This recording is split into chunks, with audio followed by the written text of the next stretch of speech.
La bestia en la cueva es un relato de terror del escritor norteamericano H.P. Lovecraft, escrito en la primavera de 1904 y publicado en la edición de junio de 1918 de la revista The Vanguard. Luego sería reeditado por Arkham House en la antología de 1944, Marginalia. Si bien es prácticamente seguro que el relato fue corregido varias veces antes de su publicación, es oportuno señalar que La bestia en la cueva fue escrito cuando Lovecraft tenía apenas 14 años de edad.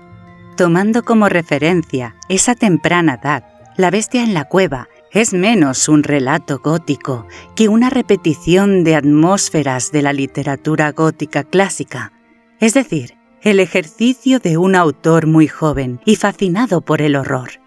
No obstante, también pueden apreciarse algunas insinuaciones estéticas que luego serían una marca registrada en la obra de Lovecraft.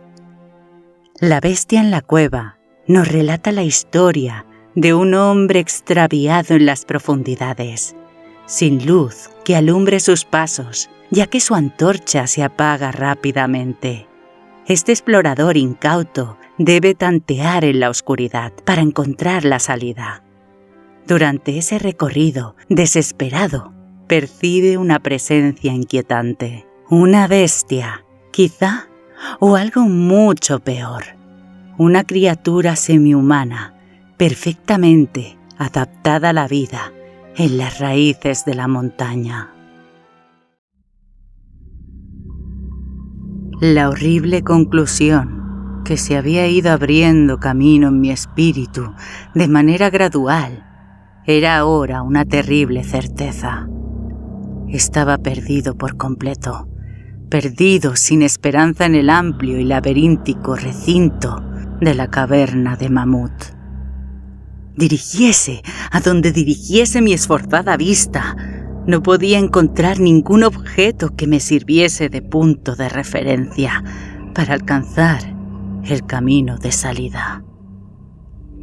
No podía mi razón albergar la más ligera esperanza de volver jamás a contemplar la bendita luz del día, ni de pasear por los valles y las colinas agradables del hermoso mundo exterior.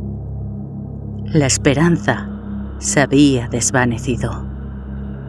A pesar de todo, educado como estaba por una vida entera de estudios filosóficos, obtuve una satisfacción no pequeña de mi conducta desapasionada. Porque, aunque había leído con frecuencia sobre el salvaje frenesí en el que caían las víctimas de situaciones similares, no experimenté nada de eso, sino que permanecí tranquilo tan pronto como comprendí que estaba perdido. Tampoco me hizo perder ni por un momento la compostura, la idea de que era probable que hubiese vagado hasta más allá de los límites en los que se me buscaría. Si había de morir, reflexioné, aquella caverna terrible, pero majestuosa, sería un sepulcro mejor que el que pudiera ofrecerme cualquier cementerio. Había en esta concepción una dosis mayor de tranquilidad que de desesperación. Mi destino final sería perecer de hambre. Estaba seguro de ello. Sabía que algunos se habían vuelto locos en circunstancias como esta, pero no acabaría yo así. Yo solo era el causante de mi desgracia. Me había separado del grupo de visitantes sin que el guía lo advirtiera. Y después de vagar durante 1 hora aproximadamente por las galerías prohibidas de la caverna, me encontré incapaz de volver atrás por los mismos vericuentos tortuosos que había seguido desde que abandoné a mis compañeros. Mi antorcha comenzaba a expirar. Pronto estaría envuelto en la negrura total y casi palpable de las entrañas de la tierra. Mientras me encontraba bajo la luz poco firme y evanescente, medité sobre las circunstancias exactas en las que se produciría mi próximo fin. Recordé los relatos que había escuchado sobre las colonias de tuberculosos que establecieron su residencia en estas grutas titánicas, por ver de encontrar la salud en el aire sano, al parecer, del mundo subterráneo, cuya temperatura era uniforme para su atmósfera e impregnado su ámbito de una apacible quietud. En vez de la salud, habían encontrado una muerte extraña y horrible. Yo había visto las tristes ruinas de sus viviendas defectuosamente construidas al paso junto a ellas con el grupo, y me había preguntado qué clase de influencia ejercía sobre alguien tan sano y vigoroso como yo una estancia prolongada en esta caverna inmensa y silenciosa. Y ahora, me dije con lóbrego humor, había llegado mi oportunidad de comprobarlo. Si es que la necesidad de alimentos no apresuraba con demasiada rapidez mi salida de este mundo. Resolví no dejar piedra sin remover, ni desdeñar ningún medio posible de escape.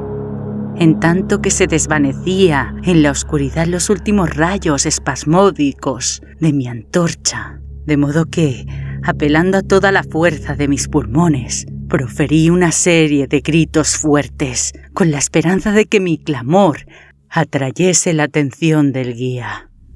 ¡Estoy aquí! ¡Ayudadme! Sin embargo, pensé mientras gritaba que mis llamadas no tenían objeto y que mi voz, aunque magnificada y reflejada por los innumerables muros del negro laberinto que me rodeaba, no alcanzaría más oídos que los míos propios. Al mismo tiempo, sin embargo, mi atención quedó fijada con un sobresalto al imaginar que escuchaba el suave ruido de pasos aproximándose sobre el rocoso pavimento de la caverna. ¿Estaba a punto de recuperar tan pronto la libertad? ¿Habrían sido entonces vanas todas mis horribles aprensiones? ¿Se habría dado cuenta el guía de mi ausencia no autorizada del grupo y seguiría mi rastro por el laberinto de piedra caliza?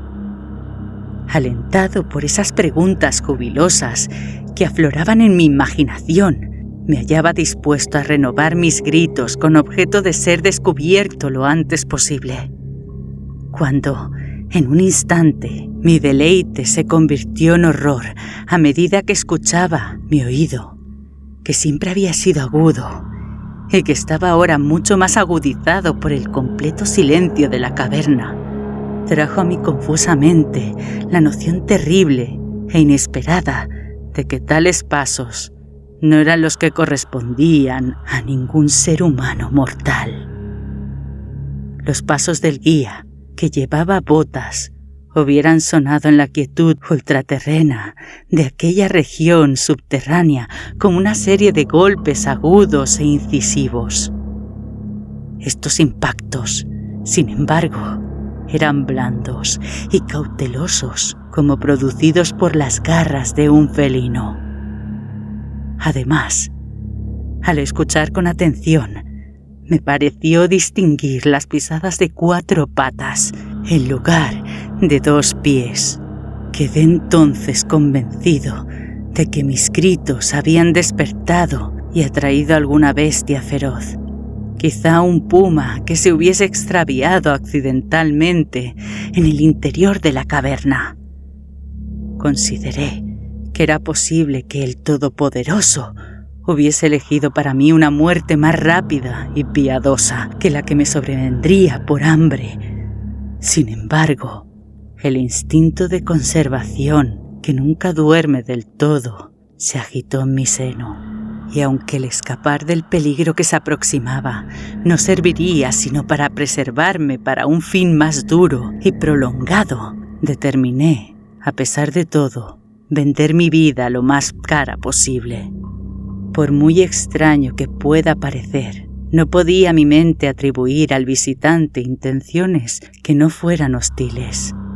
Por consiguiente, me quedé muy quieto, con la esperanza de que la bestia, al no escuchar ningún sonido que le sirviese de guía, perdiese el rumbo. como me había sucedido a mí, y pasase de largo a mi lado. Pero no estaba destinada esta esperanza a realizarse. Los extraños pasos avanzaban sin titubear. Era evidente que el animal sentía mi olor, que sin duda podía seguirse desde una gran distancia en una atmósfera como la caverna, libre por completo de otros efluvios que pudieran distraerlo. Me di cuenta, por tanto, de que debía estar armado para defenderme de un misterioso e invisible ataque en la oscuridad. Y tanteé a mi alrededor en busca de las mayores entre los fragmentos de roca que estaban esparcidos por todas partes en el suelo de la caverna. Y tomando uno en cada mano para su uso inmediato, esperé con resignación el resultado inevitable. Mientras tanto, las horrendas pisadas de las zarpas se aproximaban. En verdad, era extraña en exceso la conducta de aquella criatura. La mayor parte del tiempo, las pisadas parecían ser las de un cuadrúpedo que caminase con una singular falta de concordancia entre las patas anteriores y posteriores. Pero a intervalos breves y frecuentes, me parecía que tan solo 2 patas realizaban el proceso de locomoción. Me preguntaba cuál sería la especie de animal que iba a enfrentarse conmigo. Debía tratarse, pensé, de alguna bestia desafortunada que había apagado la curiosidad que la llevó a investigar una de las entradas de la temible gruta, con un confinamiento de por vida en sus recintos interminables. Sin duda, le servirían de alimento los peces ciegos, murciélagos y ratas de la caverna, así como algunos de los peces que son arrastrados a su interior cada crecida del río Verde, que comunica de cierta manera oculta con las aguas subterráneas. Ocupé mi terrible vigilia con grotescas conjeturas sobre las alteraciones que podría haber producido la vida en la caverna sobre las estructuras físicas del animal. Recordaba la terrible apariencia que atribuía a la tradición local a los tuberculosos que allí murieron tras una larga residencia en las profundidades.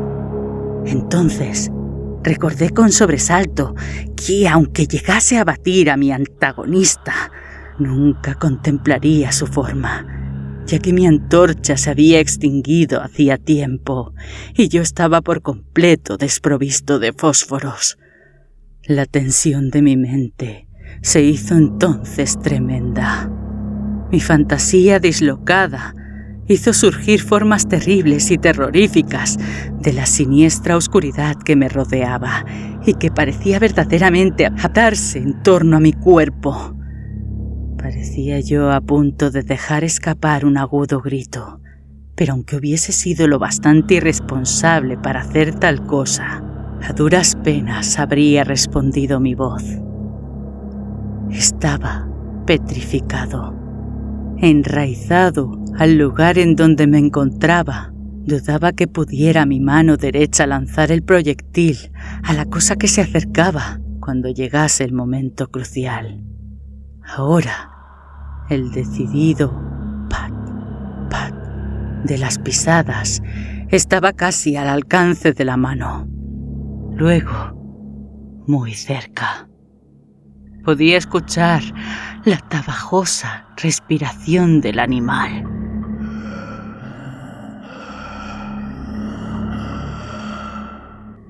Y aunque estaba paralizado por el terror, comprendí que debía de haber recorrido una distancia considerable y que estaba correspondientemente fatigado. De pronto se rompió el hechizo.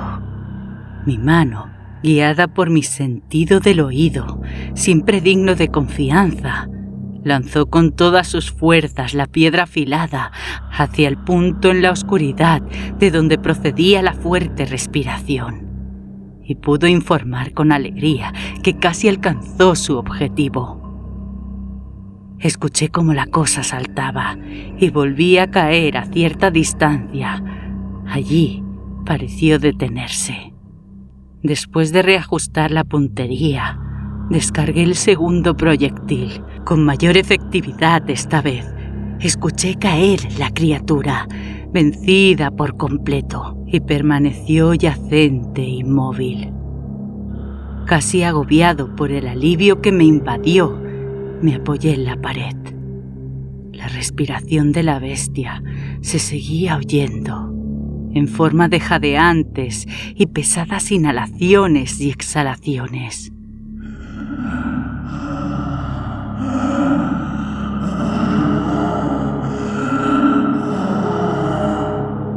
Deduje de ello que no había hecho más que herirla, y entonces perdí todo deseo de examinarla.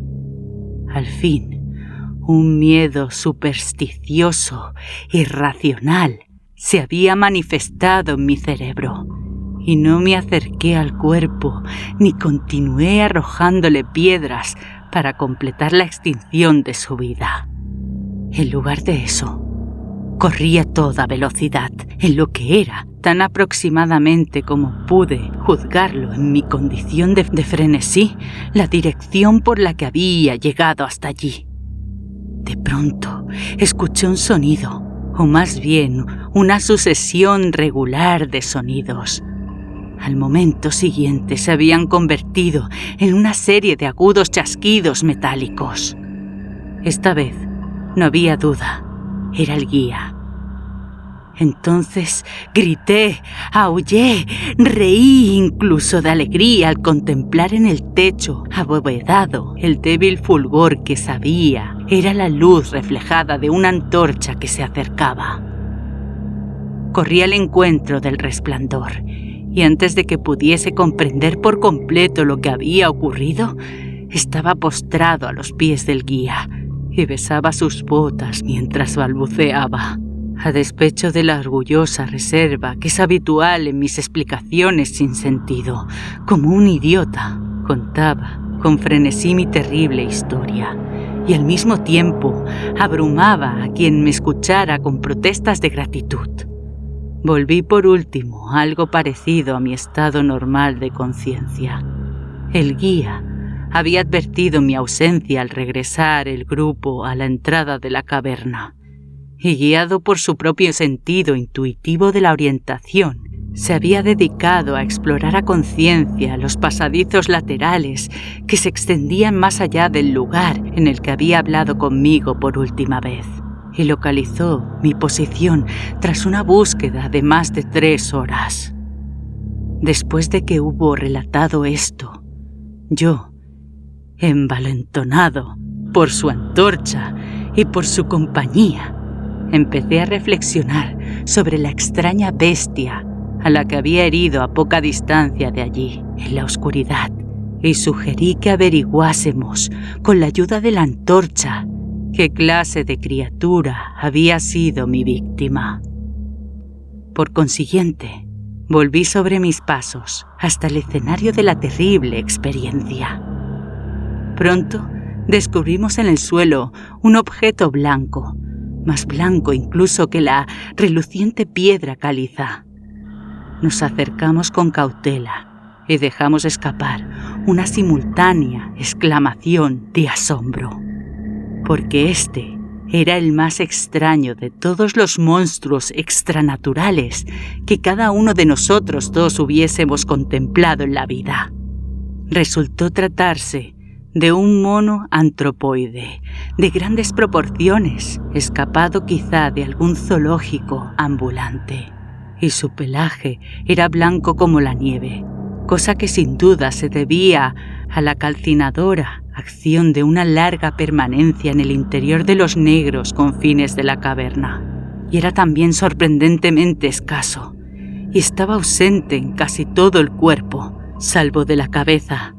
Era allí abundante y tan largo que caía en profusión sobre los hombros. Tenía la cara vuelta del lado opuesto a donde estábamos y la criatura yacía casi directamente sobre ella. La inclinación de los miembros era singular, aunque explicaba la alternancia en su uso que yo había advertido antes, por lo que la bestia avanzaba a veces a 4 patas y otras en solo 2. De las puntas de sus dedos se extendían uñas largas, como de rata.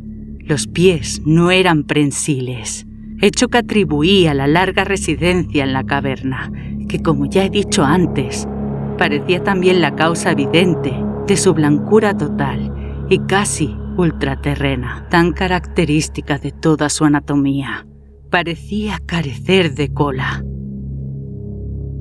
La respiración se había debilitado mucho y el guía sacó su pistola con la clara intención de despachar a la criatura, cuando de súbito un sonido que éste emitió hizo que el arma se le cayese de las manos sin ser usada. Resultaba difícil describir la naturaleza de tal sonido. No tenía el tono normal de cualquier especie conocida de simios, y me pregunté si su cualidad extranatural no sería resultado de un silencio completo y continuado por largo tiempo, roto por la sensación de llegada de luz que la bestia no debía de haber visto desde que entró por vez primera en la caverna. El sonido que intentaré describir como una especie de parloteo en tono profundo continuó débilmente.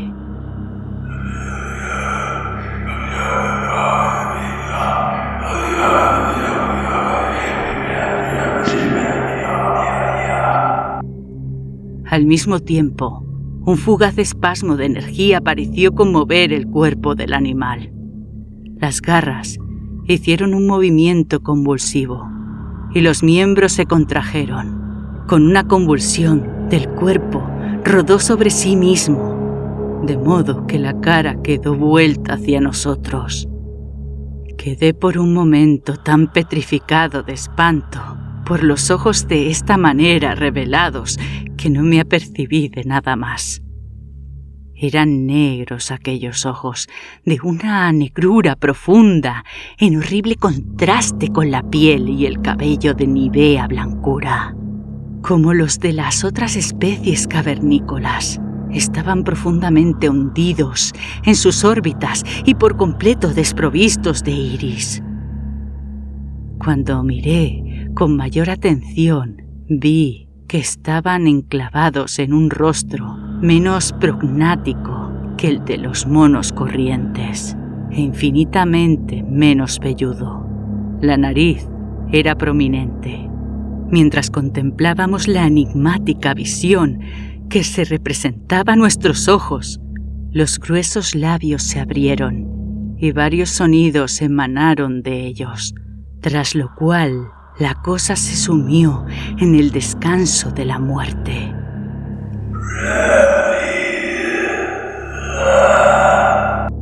El guía se aferró a la manga de mi chaqueta y tembló con tal violencia que la luz se estremeció convulsivamente, proyectando en la pared fantasmagóricas sombras en movimiento. Yo no me moví.